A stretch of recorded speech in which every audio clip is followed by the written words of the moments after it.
Hallo zusammen, schön, dass ihr wieder da seid. Bevor ich dieses Video starten konnte, musste ich diesen Griff erstmal 5 Minuten hier blank polieren, denn ein absoluter Fingerabdruckmagnet ist diese Schönheit der OWK3 von 89 Sabers. Wunderbar bearbeitet, keine Macken, kein gar nichts, keine Kratzer, also das Ding kam hier makellos an und ich hoffe, dass ich es auch makellos weitergeben kann. Ja, Obi-Wan aus Episode 3 für alle Leute, die Obi-Wan-Fan sind, ein absolutes Muss. Gehen wir direkt mal auf den Griff ein. Wir haben hier 2 Buttons, die ich hier betätigen kann. Wir haben hier einen Knauf, bei dem ich auch hier die untere Hülse lösen kann. Also wenn man es originalgetreu ins Regal legen will, kann man hier dann den Deckel praktisch draufsetzen, der hier keine Venting Holes hat. Wir haben natürlich einen Blade Plug, der oben drauf gesetzt werden kann und der lässt auch ein wenig Licht irgendwie zu den Seiten durch. Dann haben wir hier noch Innensechskantschlüssel und wir haben hier, wie angesprochen, den Deckel, damit das Ganze originalgetreu aussieht. Denn ja, in den Filmen hatte da sicher keine Venting Holes. Wenn der Griff dann zu Hause ankommt und man steht davor und fragt sich, ja, wie aktiviere ich den denn jetzt? Da ist ein Chassis von mir verbaut und man kann den Griff an mehreren Stellen auseinanderschrauben. Einmal hier oben, das wollen wir tunlichst vermeiden. Deswegen, wenn man eine Klinge hier reinsetzt, der Sitz ist hier, deswegen werde ich auch heute keine Testklinge da reinsetzen. Der ist super eng. Hier braucht es im Grunde gar nicht, diese Feststellschraube anzuziehen. Wirklich, lasst es bleiben. Braucht es nicht. Wenn die Klinge da reingesetzt wird, gepresst wird, dann immer im Uhrzeigersinn drin. Denn das Gewinde hier ist natürlich auch im Uhrzeigersinn. Wenn ich es jetzt gegen den Uhrzeigersinn drehen würde, würde ich es hier lösen und würde gegebenenfalls hier irgendwelche Sachen beschädigen. Weiß der Kuckuck. Also immer so reinsetzen und auch so wieder rausziehen. Also im Uhrzeigersinn. So drehe ich das im Grunde eigentlich nur noch fester. Braucht man ein bisschen Gefühl für, um zu wissen, ja, wie viel Kraft, also hier kann nichts kaputt gehen, ne? Keine Sorge, aber es braucht schon ein bisschen Kraft, um die Klinge hier einzusetzen. Das ist einfach sehr, sehr eng bemessen hier, dieses Maß.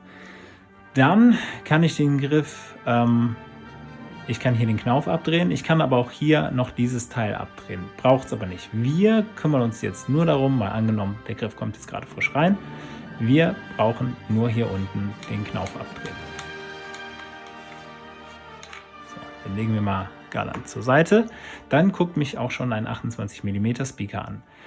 Sonst sehe ich nicht viel. Ja. So, und jetzt muss ich das Chassis rausziehen. Der Sitz ist hier sehr tight. Nicht so tight, also so eng wie oben mit der Klinge, aber schon etwas schnuckelig fest. Also hier keine Scheu haben, das rauszuziehen. Dann haben wir hier den Kill-Switch. Wenn ich jetzt nicht an die Batterie möchte und auch nicht ans Board, lege ich den um. So ist das Ding aus. Wieder reinschieben, fertig. Wenn ich es aktivieren will, lege ich den Schalter nach links um, höre direkt einen Boot-Sound, alles gut. Ich schraube den Knauf wieder drauf. Ich kann hier rumspielen. So, funktioniert. Wenn ich jetzt den Akku wechseln möchte, weil das Ding leer ist, ziehe ich das ganze Ding mit einem Schwupps mal raus. Also hier kann man nichts kaputt machen. Der Sitz ist einfach nur eng. Hier gibt es sonst keine Widerstände. Also keine Scheu haben, das Ding rauszuziehen. Das Chassis kommt aber nur in eine Position wieder rein. Und zwar so, dass diese Pins hier parallel zu den Buttons liegen, zu dieser Clamping Card. Es kann nicht so rein, es kann nicht so rein. Es kann nur so rein. Wir sehen hier diese abgeflachte Ecke. Da müssen nämlich hier diese, ich weiß nicht, ob man es sehen kann. Ja, doch. Da sind nämlich Federkontakte. Die drücken dann hier drauf. Sollte ich so mit aller Macht reindrücken, breche ich die da unten ab. Und das wollen wir nicht. Da hinten sehen wir das Blade PCB. Da drücken dann diese Kontakte drauf. Das heißt auch, wenn ich hier jetzt Strom drauf habe und das Ding ist an, ja, nicht einfach blind hier reinsetzen. Denn am Ende, wenn ich hier irgendwie blöd drauf komme, haue ich mir hier einen Kurzschluss rein zwischen Plus und Minus. Das ist im Grunde hier ein Stecker. Die äußeren sind Plus, die mittleren sind Minus und innen ist Data. Wenn ich die jetzt kurz schließe, fließt der Strom dadurch und killt die LEDs. Das heißt, um sicher zu gehen, Kill Switch aus, reinsetzen, so kann schon nichts mehr passieren. Also hier kann ich jetzt nicht mehr großartig verkanten, um irgendwelche Kurzschlüsse zu erzeugen.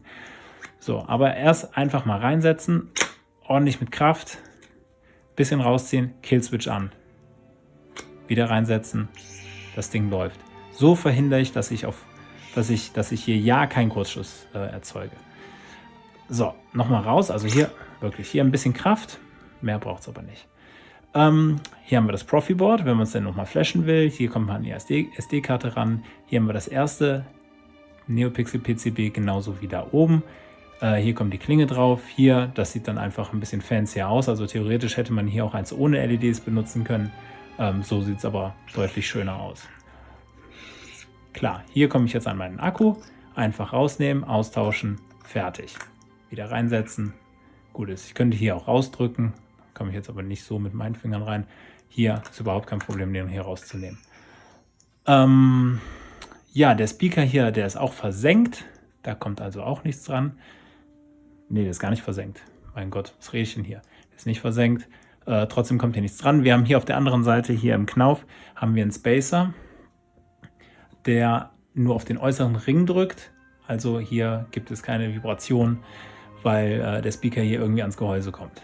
Also beim Wieder reinsetzen, hier Lichtschwert aus, Swing On funktioniert nicht, wunderbar. Und hier reinsetzen. So, hier geht es noch locker und jetzt hier denkt man, hier hätte man einen Widerstand. Das ist aber wirklich nur der enge Sitz. Also einfach rein.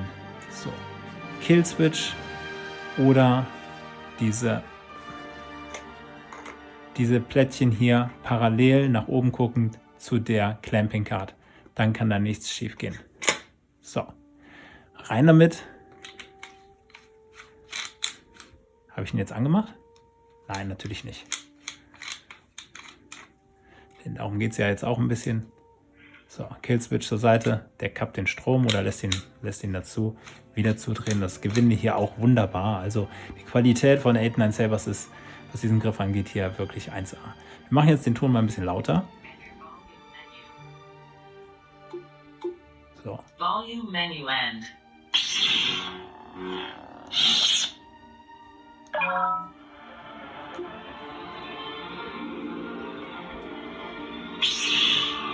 Ein Traum. Ich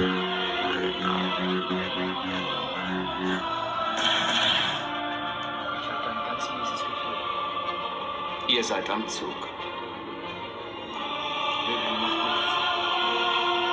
Du bist ein größerer Jedi geworden, als ich jemals hätte werden können. Mein Fazit zu dem Griff: Er ist wunderschön, er ist sein Geld wert, er hat einen Bombensound, das ist dicke eine 8, wenn nicht sogar eine 9. Also der hört sich einfach verdammt gut an. Richtig, richtig gut. Dazu, wie gesagt, top verarbeitet. Er sieht so aus wie im Film. Ja, mehr kann man hier nicht erwarten. Die Installation ist ein bisschen tricky, dass man jetzt wieder oben diesen Part hat am Emitter. Da muss man die Kabel irgendwie unterkriegen. Also das ist dieser Part.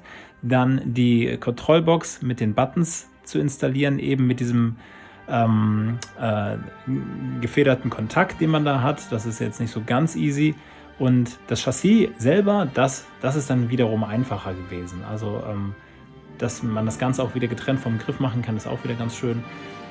Wirklich, was am kompliziertesten war, ist die Buttbox gewesen. Aber ansonsten macht das auch wieder sehr viel Spaß, hier den Griff zu installieren, eben weil man weiß, was da rauskommt. Also man kriegt hier einen super Griff, der so schön aussieht. Also ja, aber all die Mühen sind es halt wert, weil man weiß, was man dann am Ende für ein cooles Resultat da hat, und der Griff ist einfach nur Bombe.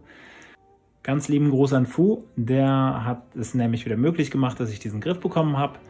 An alle anderen da draußen, bleibt gesund und munter und hoffentlich sehen wir uns im nächsten Video.